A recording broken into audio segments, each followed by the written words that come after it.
The qualifiers are done. Now it's time for round 1. Let's get ready to rumble!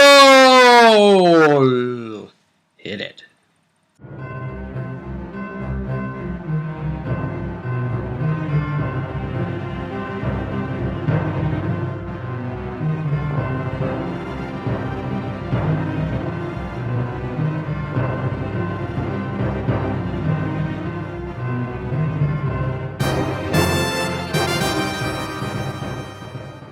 Hello there, this is Robert James Fremantle and Laurie Cousins here reporting on round 1's events, the Blast 64 and what happened and how it happened. Oh, it got exciting at this point, didn't Then we're going to speculate on the following round. So, we've already spoken about these fights in the previous video. Yep. But we now have the full results of all of round 1. Fresh from tonight being completely completed. They're only slightly completed before tonight. So let's just jump straight in. We had the first battle, the Avar Matko Bloodhold. Now then, he took on the Dalish girl Silna Stillfoot. Yep. And you know, it really does summarize for me the dark fantasy element of Dragon Age that, you know, you do one thing and something good and bad might happen. Oh, yeah. So you did something good for Silna Stillfoot by letting her go through, and then Gabe slept with her and had all that nice sort of thing. But now she's had her face pounded in, so she'll be unrecognisable. I think Gabe kind of dodged a bullet there, don't you? Probably, but the problem is that, you know, the lady that he liked so much is being disfigured. Yep. So, there's a consequence to these things. Gabe being the gentleman is saying, no, of course, you go through. I wouldn't want to hurt a lady. But he won't mind. Now, Sir Bridget took on a pirate captain. It turned out it wasn't one of the legendaries. It was a self-styled pirate captain. Oh, I just realised. Got the sticker showing here. Don't worry, I haven't converted to something silly. Regressed in age. Just 7-year-old Shola insisted that I'd won it, so I had to wear it.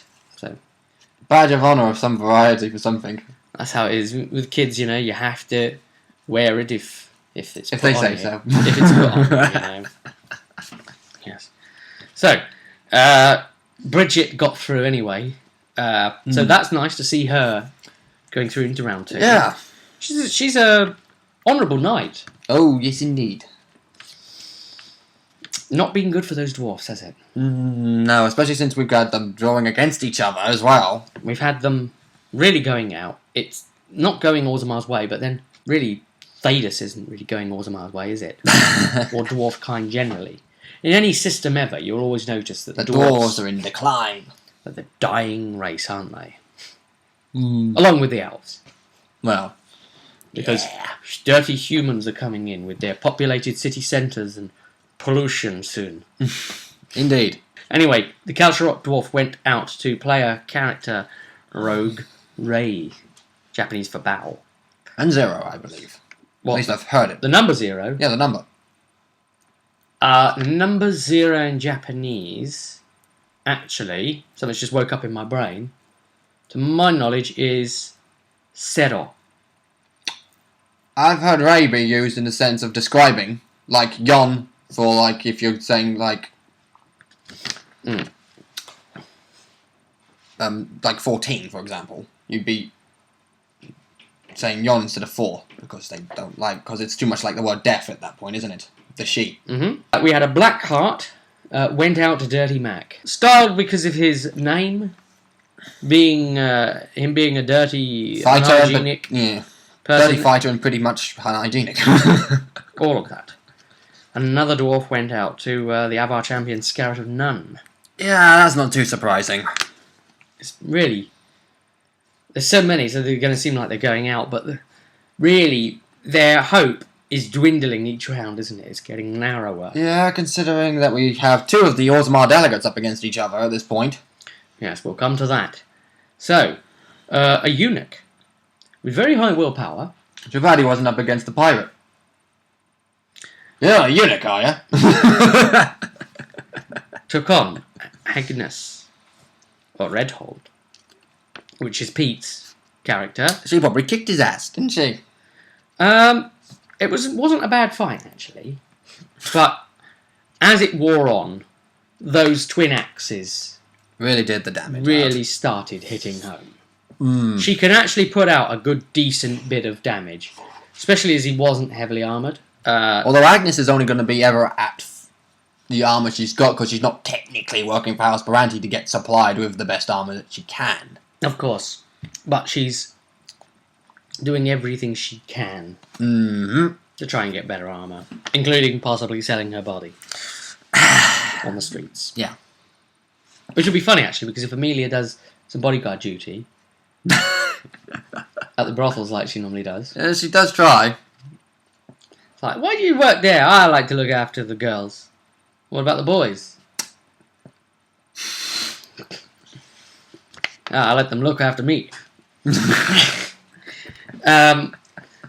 So then we had a Oh dear. Navaran sellsword go through against a knight so Whistly.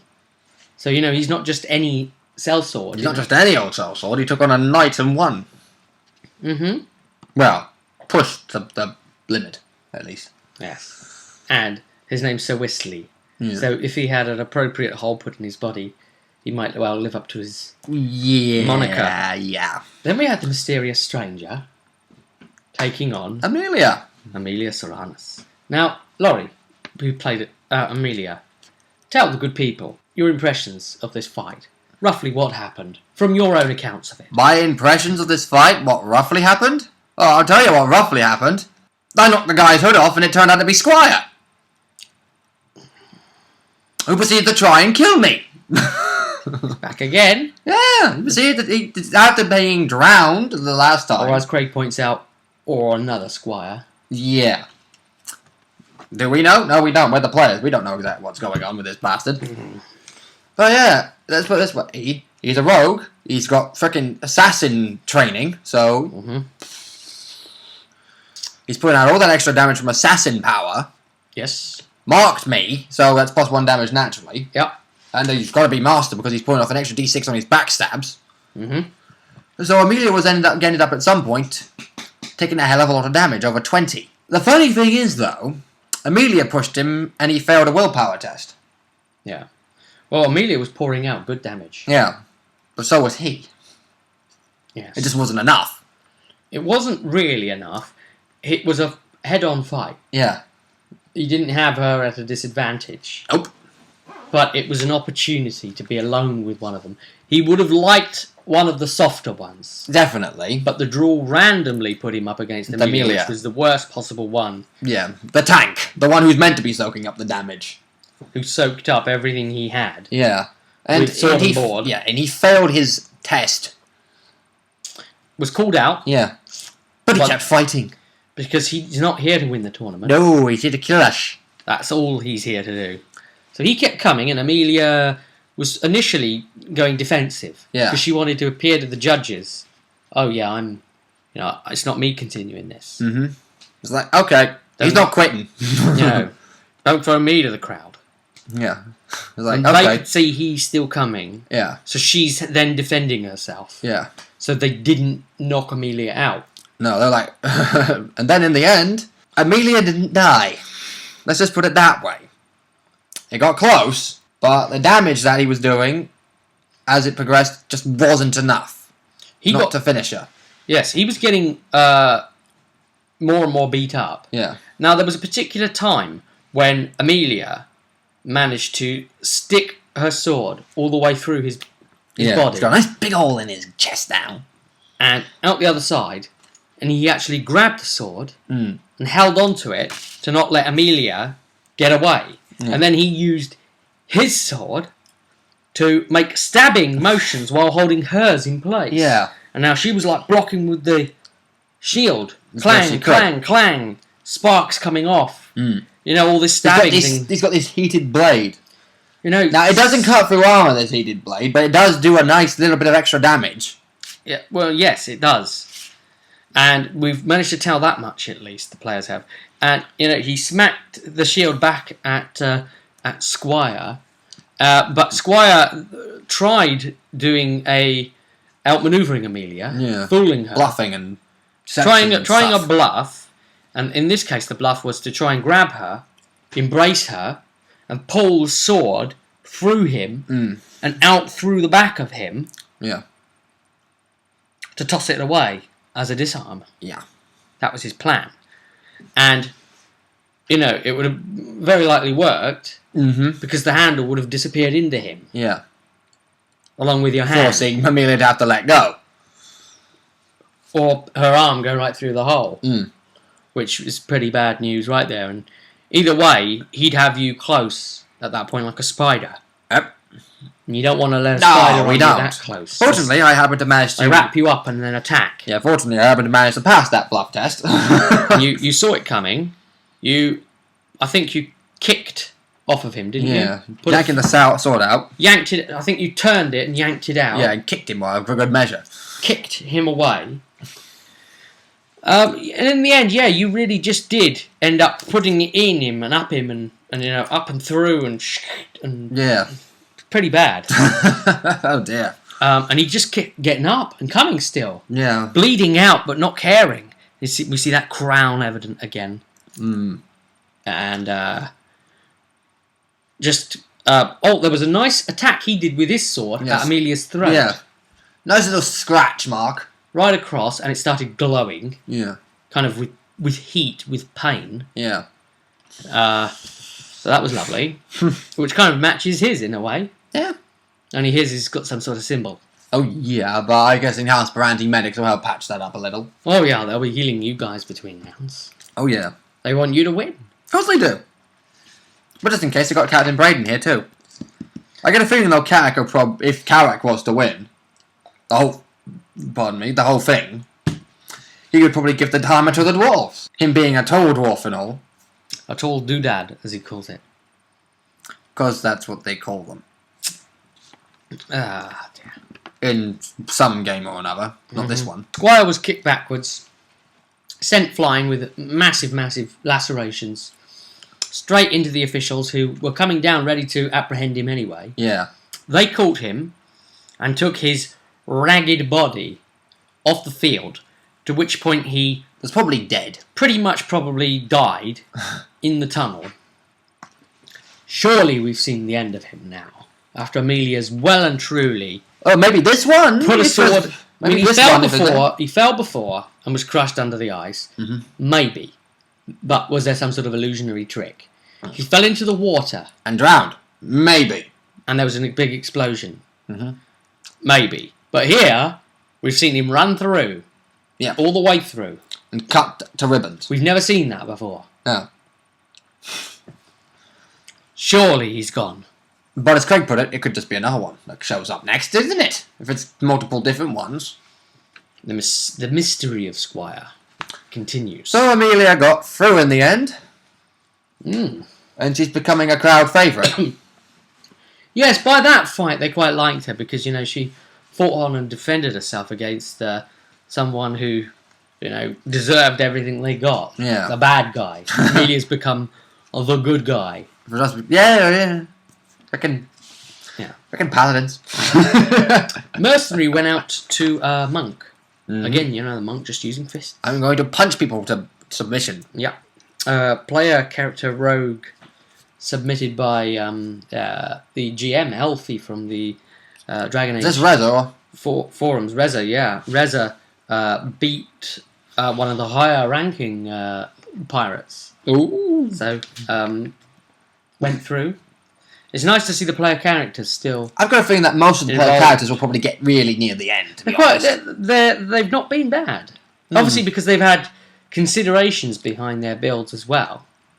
Like I said, I'm going to think that most of them probably will get through to later rounds.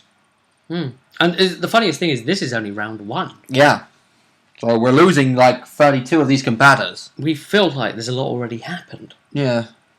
Just getting through half of these combatants are already going to go in this round. Exactly. And then half again. Yep. Well, the Alchemist. Oh, dear God.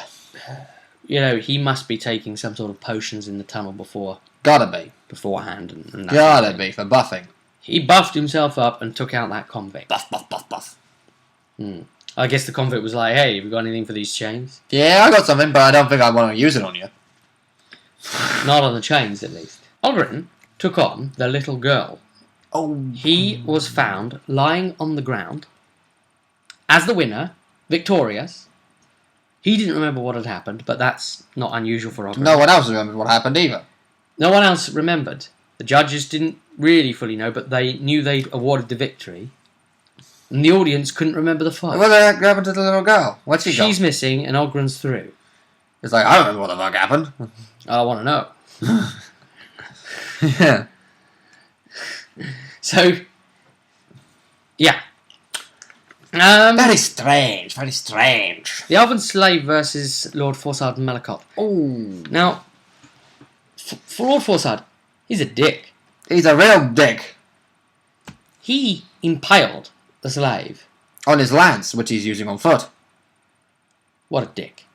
Much dickness going on here. He jumped up and stuck it through him and stuck it to the sand, and then it's wobbling like that to the impaled body. He's like, you're not supposed to kill him in this round. And he just looks back and says, oh, did he die? Yeah. He's a dick. He's going down. One way or the other, he's going down. He's the current champion. I don't give a shit. He's going down. Well, then we've got Pelios, the kid, fighting up against Kalsharok's delegate, Lord Forsard Malakot. Now, I just want to add, before we go too much into the results of all this, that yes, the module has it, that certain other things take place during certain points of the rounds. I'm ignoring some of that, and I'll do it when I damn well please. So this round continues on. That's normal. Thank you very much, modulator. Yes. And I shall run module stuff when I want. We have So fuck you. we have Pelios, the rogue, versus Love, effectively a warrior. Yeah. So this is the classic rogue v warrior setup. Now, we're still male here, True. and we're still third of a health. Yep. A rogue really has to pull out everything they can. Dirty fighting, backstabs, pierce armors. Those dirty The fightings works. were enough to put Pelios into good stead to see him through and Lyle out. And So of course, Sharok is now completely out of it. pretty much, yeah. Just like when Tanner went out and some of the other big guys went out, saying, Like, look, I'm complaining about this bullshit. I'm only a third of my health. They wouldn't actually say, I'm only a third of my health. I can still fight. I've got plenty left in me. This Much, is isn't it? this is bullshit, you know. They were warned beforehand. Yes. The judges will call it Yes. when they see you in distress. Yeah. The beginnings of distress. They Yeah. don't want any serious injuries. Not that some of these people seem to give a shit. No. There are some people that just have no respect at all. So, Like, oh, I'm just going to impale this off with my lance. Haha, because I'm a dick. well, then we had Sir Wood, who lost to an Orzammar dwarf. There's one through. That spirit to win Yeah. is still hold there in the round 2. Watch Captain Wallace, fan favourite. Yep. Home turf, Yep. lost to the hag. His face got all scratched up. Poor Wallace. Permascar. Then we have Karak versus the Kunari champion. Now, this one, He shouldn't be able to win this. but he did. Yeah. He danced, pirouetted, and said, man in a dress, I'm a man in a dress, I'm beating you up, I'm a man in a dress. I'm a man in a dress, I've got a stick. All I've got is a dress. I'm a man in a dress. He goes to smack him around the head, blocks with his stave and says, oh, and an oversized twig. Man in a dress with an oversized twig. Blonk. He's turned his entire fucking tournament into a joke. He's dancing around him. He's turning this entire thing into a fucking joke. I am not amused.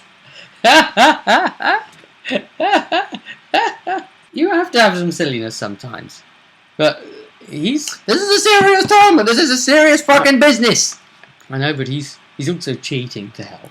Duh. He's putting reduce on himself to fucking reduce his fucking damage for the first, like, 5 turns. In the tunnel, before coming out, yes. So he's not seen. And that sort of thing. But it's working. And then just at the end, his opponent might have worked it out, but then was... Called because he went into the willpower state. Yep. And then his opponent's saying, he's a mage, he's a bloody mage. And he said, well, why is he not blasting you with any spells then? Because he doesn't want to get disqualified. He's casting before he gets on. Wow. We'll only see him so far. Probably. Let's see what happens next. Anyway, then we had the Automar Dwarf versus Relevi the Root, the Legionnaire. It's happened as we pretty much expected it to. He bowed straight down to Relevi. Like, you're all the better for a chance of winning this than me. His hammer up to Relevi as a symbolic gesture, as please go on and claim the real one. Relevi took the hammer. Yeah. So, and then raised it up like that sort of thing.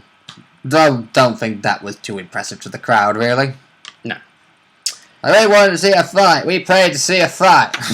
Yeah, Lord Quenar versus Lord Kinrick. Yeah, the two Orzammar delegates up against disagree each other. with each other's means. Kinrick took it.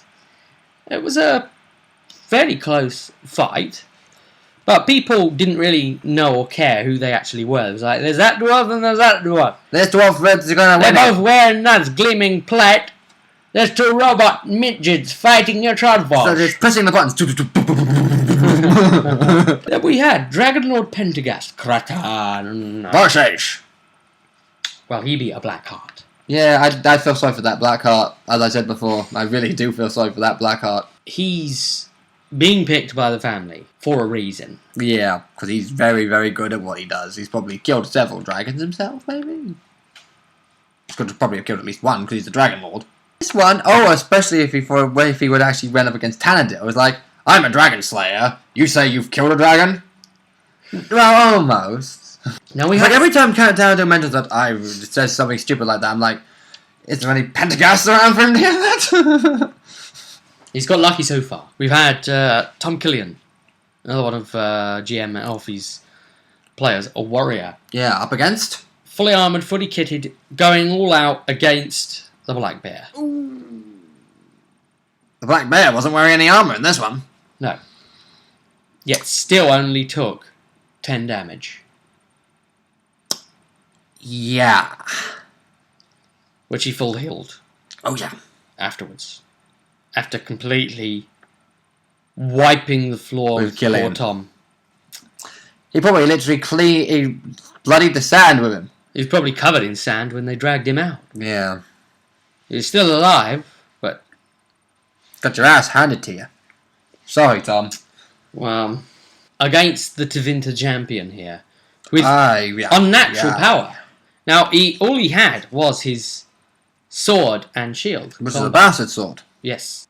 And completely nude otherwise. He's like, I'm not going to wear anything if I can't wear my plate. Yeah. Varric took down Mercenary. Now that's a joke in himself, just Varric being here. It is, isn't it? I think that's enough of a joke. We don't need Carrick being here. The fact is, though, he won his bout. He won. I know he's cheated, but it's up to the judges to spot it, and they have failed to spot it. Well, they can't fucking spot it. He's doing it beforehand. Although some people you might complain about, rock armor would be easy to see because of the fact that it looks like he's got rocks on him. Just how far away are these guys? Would they need to be taking perception tests with ranged increments on them? It's a very big stadium. Exactly. And the walls are very high. Exactly. The judge is going to be able to probably see that he's got armour on him made of rocks. Whereas his opponent did work it out, but right towards the end. Yeah. And he wasn't very happy. He's like, you're a bloody mage. I'm a Quinari. I'm going to kill you, son of us! Wrestling champion The Hog fought against Mutant Slave, and he just went out barehanded. Probably crushed him. And, yeah, pretty much, hands on his mutation and squeezing until something broken. It was pretty nasty. Something broke or He's a big, strong guy. You don't want him getting his hands on you. No, we don't really, do we? We had Underwood. Way! Community rolled character who beat... Maybe we should do Brady while you're at it. who beat a first mate pirate. Oh, what did he know? Oh, yeah. We had just a standard sort of sword and board contestant from an unknown quarter. Some sort of guy. Taking on Captain Braden. Braden kicked his ass, obviously. Yes. You know, there's something different wrong about him. About Braden? Not just different, but there's something off. Yeah, like I said, about Braden, right? Mm. I don't want to know what that could possibly be, to be honest, considering what happened to him. Yes. So Olmar took out a Blackheart. No, that's the Blackhearts getting their asses handed to them today. The only one that's gone through so far is Pelios. Pelios is doing extraordinarily well. He's round to the last 32. We had Sir Cruddle take out a pit fighter. To cudgel. We had the Freeport drug baron beat Lord Lyov's bodyguard. Further insult to Kalsharok. Oh dear. Kalsharok's getting knocked out big time. Well, they are fully gone. It's down to Orzammar now, and of course, the surface dwarves. There's some here still. There's Ogren. He's not surface dwarf. Although, according to the law, he has never been out of Orzammar. Meh, alternate universe. Official Paragon business. Maybe doesn't count as being out of Orzammar. Like I said, alternate universe. We just stick an AU tag on this, that'll solve everything. I think that tag's there for a reason, right? Yes. I think half the time BioWare don't really have it firmly in mind. You know, they're not happy with a lot of things, are they? Their approval process is extremely slow if you happen to be working with them. Yeah. As an intellectual property. Yeah. Like, you know, Green Ronin has come up against, and obviously they don't want to say anything to badmouth BioWare, but you know, releases on the RPG front for this very game we're playing. The players will have something to say about it. Has been extremely slow, but the players will say because they're the ones that are consumer that are being, well, fucked basically because of it. Yes. What is it? Ceiling Cat is watching my players outlevel Deep Roads. That's what I said. Yeah. Yep. And Router Cat knows you're not downloading Set Free. Yep. We had the Dalish elf, Hansa O'Malley. No, sorry, that's O'Malley. Oh. O'Malley. Bob Marley. Sorry. Bob Marley. O'Reilly. Oh, really? Bob Marley. We had the Chastened Wilder go through against the Pit Fighter. Mm-hmm.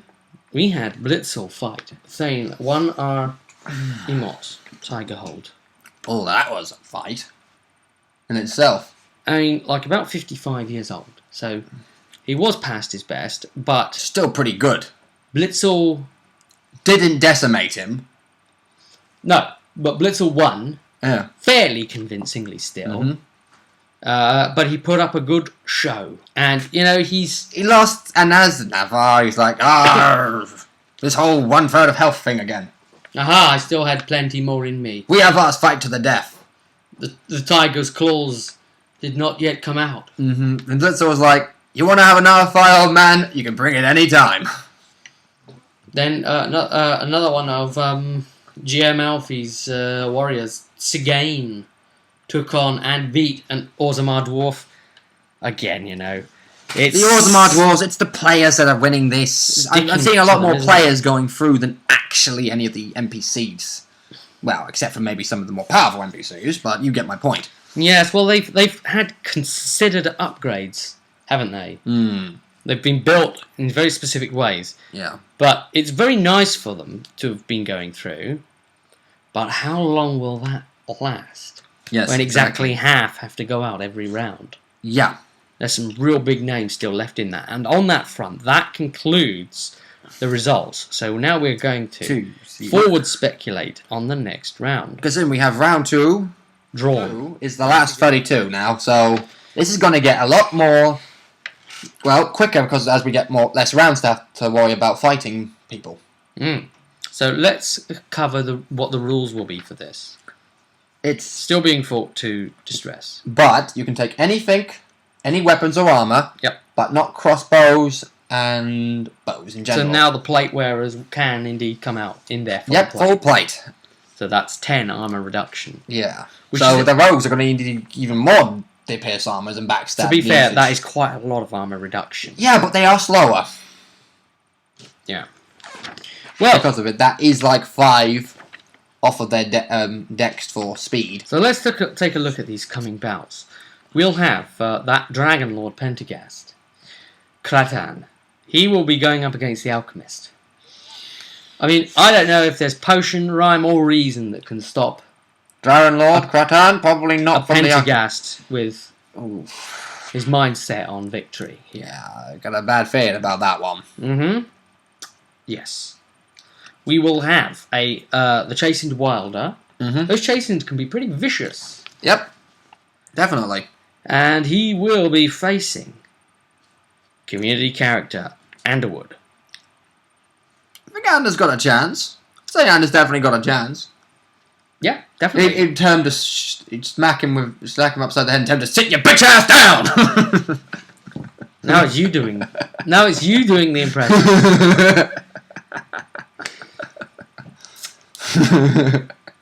Well, that's what Ander would do, right?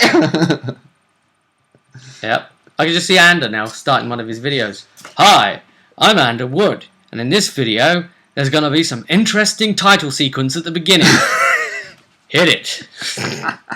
Well, considering the gent and Ander did anything like that at one point, I wouldn't be surprised if he did. I'm not important enough to parody. Anyway. Good point. So, You're not important enough yet, at least. thanks for your support, mate. Right, so... Well, I watch like and subscribed. I comment sometimes. Blitzel, baseborn of the Pentagast. Played by you. Yep. He's not greedy or out, just had 3 characters in the tourney. One of which has already gone out. You went straight out, but you've got Amelia as well in there. Yeah, Amelia's my main one for this particular one. But Blitzer was just the whole shit. It's like, okay, you're constantly casting the guys for characters, so I just might give you something here as well. Blitzel got the very bout that he wants out of all of them he could have selected. Yeah. The Tevinter champion, the Black Bear. Oh boy. This is a monster of a man who towers even over Blitzer at this point. I guess he probably towers over most of the Avarians too, considering. He's the biggest man in the tournament. Yeah. Okay, he's going in with a bastard horde, which pretty much counts as a longsword in his hands, I would think. And shield, or he could go dual wielding. But it depends what he's going to select on the day. Mm. Now, he'd be going in fully plated. In his bear armor. We haven't seen him go up against someone as strong as Blitzel yet. Not really. We know... he hasn't fought another warrior properly. We know Blitzel's... Well, he's fought other warriors, but... capabilities. So it really would prove to be seen now just how far Blitzel can dig deep. Yeah, it's just how much Blitzel might be able to blitz him. Has he got the heart of a champion in him? Mm. Has he got a dormant dragon slayer waiting to strike? Remains to be seen. You know, Blitz is actually German, right? Is it now? Yes. Well, it has a German meaning. Right. For, like, flash or lightning. Okay. Like, we'll be having one of the knights, Olmar, going up against Pelios. You know what? He's rogue. He's great at locking down warriors. I've got a feeling he's got it down. Pelios has made it so far up against warriors, especially ones like dwarves who have probably got high constitution as well. So they could probably pass this test. But it's like Pelios has made it this far. Just how far can he go? Why not? That's really, isn't it? Pelios. Why not? There's your slogan. Pelios. Why not? The kid's definitely got a lot going for him. He's made it this far. He's in the last 32. Yeah. That Freeport drug lord who has just, to be honest with you, has just used brute, towering menace up to now. Will be going up against little sneaky Shadow. Yeah. The Avar girl. You know, she's quick. She's very fast. She's very good at rolling in and under attacks. Yeah. You know, I think Shadow might have a chance. If she stays on the move and doesn't let him lay his sweaty hands on her... in more ways than one. has a chance of doing it. As soon as he gets hold of her, She'll probably get... he'll make Avar haggis. Yeah, probably will. So it's going to be down to Shadow's agility at this point. Yeah. On how that one's going to pan out. We have one of Orzamar's failing hopes here, and a dwarf. Just a Orzammar. Just a basic Orzammar dwarf. Not Valevi the Root or... Going up against one of the player characters, a rogue, Ray. The player characters have done extraordinary, haven't they? Definitely. Another rogue. The thing is, as we progress through these rounds, I'm going to start seeing the player characters versus the party characters. You haven't are occurring yet at this point. You haven't seen all the rogues fall out like you were expecting. It just goes to show that a lot of these rogue abilities are much more beneficial than we actually first anticipated for this component. And they're better in straight up combat than people give them credit for. Well, considering that I'm just waiting for something like Amelia to take place against one of these guys. Against the rogue. Well, she already did with, Squire. Yeah, but Squire had a bonus of being the whole assassin thing. Giving him a 17 target number of dirty fighting instead of 15, which Amelia can probably hit both of those quite easily because she's got a high constitution and the focus. Yeah. So she's got a +7. She only needs to really roll a 10 for against an assassin. Right. Yes. Well, again, it's a player character. Why not? Yep. So far, these player characters have been doing extremely well. I think it's safe to say it could well possibly go to the player characters through this. We will have, incredibly, the Hog wrestling champion come in, and he'll be showing off his nice new butcher's cleaver. Great big thing. And he's up against Karak, am I right? Yeah. Remember the last time they had something like this occur? Karak was healing Tanadil during their little brawlingness. To actually beat the Hog. So if the Hog recognises him, then he'd get very pissed off. But the way Karak's been fighting, dancing and... Woohoo! Man in a dress! Jazz hands! I don't think that will go down well with the Hog. But that might actually play into Karak's favour. If he can emotionally unbalance him. Kind of, like Spider-Man does to his opponents, We're going to have the Avar champion of the people, Skaratanun, taking on player character rogue Reza. Again, I know it's a champion, but why not? I mean, these are player character heroes. True. They're heroes in their own right, aren't they? Yeah. They've done extraordinary things in their own shards for their GMs. These are people that have accomplished great feats, taking on effectively NPCs. We're talking about something with a living, beating heart behind it versus an NPC. Indeed. Technically, the two could look the same on paper. But... Yep. But there is a lot of difference between just an NPC that was created for the purpose than a player who's particularly built himself a particular way. Certain NPCs you'll notice, but especially since it's like, it's just brigands. Yeah, you're fighting like 4 brigands. I'm not even going to bother. But you just beat them. What they sometimes do with the stats is they unrealistically dim them down so they don't accurately represent what the health should be for a. So, like the example with the brigands, if I remember rightly, their starting health is something silly like 17. That's like a mage's health. They're a rogue. Actually, that's not a mage. They're a rogue rogues can't even start with that lower health. Unless they have a very, very bad constitution score. Yeah, but even then, it had to be like something like -10.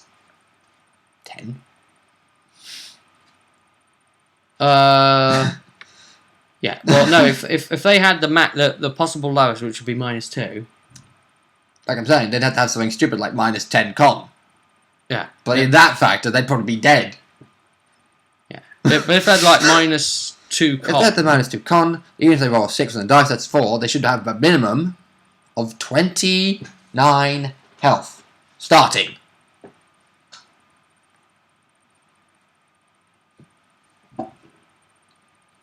No, maximum, sorry. with a minimum of being like 24. Well, anyway. Very nice.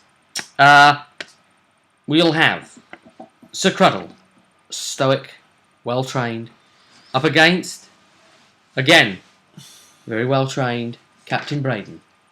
Captain Braden. It just goes down to how good Cruddle actually is. Yeah. We know that Braden is a skilled commander of his troops. Yep. He's been That could go in either his way. position in House Paranti Really could go either way with for this some one, couldn't time. it? Again, Cruddle, he's not just a name. He's a knight with his own history, his own background. We're not going to explore all of that because, what if Cruddle goes out? We've explored it all for nothing. Once it gets to the later rounds, It could possibly. we start putting the spotlight more on some of these people and The saying, ones that are actually going through get the bigger Saying- spotlight. hey, you know what? They've had more airtime now. Let's find out something else about them. Well, here's the thing. That one could definitely go either way, couldn't it? Both of them probably have good experience back in their Mm-hmm. their history. Here's another one that I think is similar in its own way. Sir Bridget going up against player character Tsigain. So again, it's two warriors going to be very effective But fighters. then again, player character, why not? That hag creature will be taking on Ogren. Ogren's a pretty solid fighter. Yeah. He's But considering what she did to Wallace, but that's Wallace. yeah. He's been. But then again, Wallace was only in male? Vulcan could put plate on at this point. Wouldn't it be funny if Ogren, being demanded by Paragon to come here and claim Anvilbreaker, wouldn't it be funny if he ended up as Automar's best hope? From the way things are looking, it might just go that way. Considering there is the other fight with the only one of the remaining two other Orzammar dwarves, Relevi the Root, up against Agnes.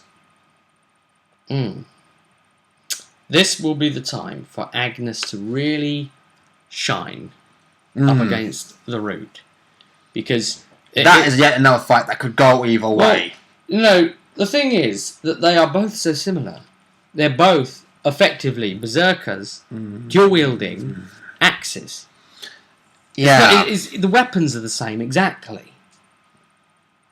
I Yeah. mean, how can you create a distinction there? The armor! That's the only thing. Because she's only got light mail. It's going to come down to things like willpower. How fast they can burst damage. Because it's only a third of the health. How many, if they can proc. It's that initial burst damage again, isn't it? What they can proc. That's really important. I would definitely suggest Pete, you'd probably have to go berserk on this one. Yeah. You need that extra damage and just try and... And resistance to Leave the everything self-discipline whilst berserk. It's +2 to rolls. Do you know what? That actually really favours berserkers in this, doesn't it?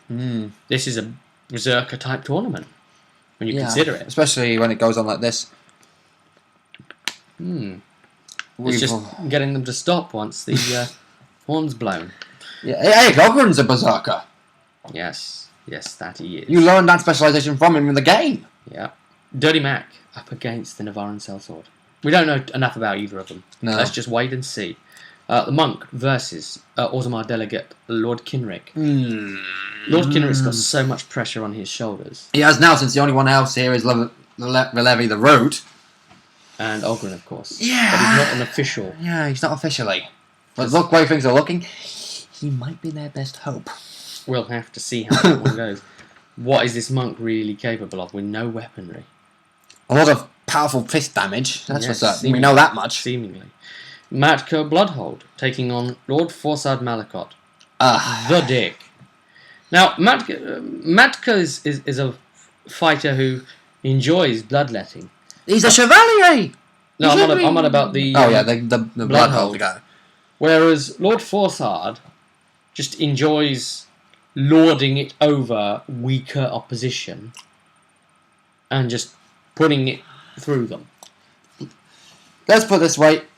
I bet there's several people in this tournament who would like to take him down a peg or two. Oh, yeah. But the fact that he's champion as well means that he's had those pegs filled. Yeah. And then, of course, final will be Varric and Amelia. I don't particularly see that going in Varric's favour, considering he still can't fire his crossbow. I think that's pretty much decided it right there before we get out into the ring. I mean, what's the first blood rules again? It's you have to do a damage of, I think it's at least 4 for a bladed weapon, damage, and or could it be 6 for an axe, or for like a blunt weapon. Yeah, and it's different depending on how much. Or you could just proc 4 points and then go like, haha, first blood, but I disgrace you as well. Yes, you can do it in an absolutely insulting way. You could like pluck your rapier up under someone's nose and go whoop, nose bleed. Or go punch to the cheek and oh look, you're bleeding. I made you bite your tongue. Some big fights to come, and you know, I can't wait till Carrick wins the whole tournament. It's going to be great. You know, in fact, he'll probably end up as Orzamar's greatest. I'm a tall doodad. I'm a tall dwarf. I'm fighting for the dwarves. Yeah. But by the way, what did Carrick nominate himself to be fighting for? A free man who is fighting with House Baranti. I see. As he called it. They'll probably have some words to say to him. Oh, House Baranti? Definitely, they will definitely have some words to say. Right, we'll call it there. Until the next round, and it's all going on.